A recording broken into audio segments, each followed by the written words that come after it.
Nakipagpulong si Pangulo Aquino sa mga puno ng probinsya ng Quezon.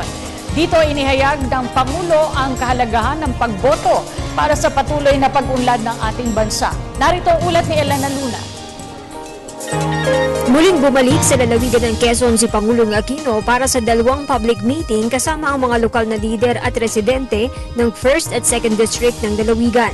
Bandang alas 10 ng umaga, nakiisa ang Pangulo sa may 5,000 mga taga-Quezon na nagtipon-tipon sa Southern Luzon State University Gym sa Barangay Culapi, Lucban, Quezon.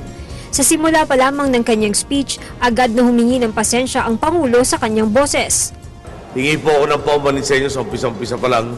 Kung napapansin niyo yung boses ko, medyo hindi po pang Pilipinas Got Talent.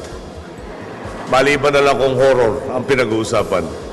Medyo nadali ho tayo ng konti sipon pero pipilitin pa rin natin maging maliwanag ating po kailangan sabihin.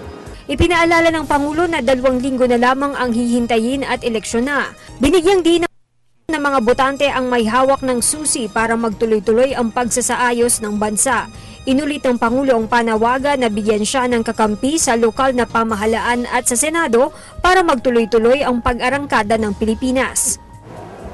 Nakasalalay po sa inyong boto kung magpapatuloy ang pagsasayos ng lagay ng bansa.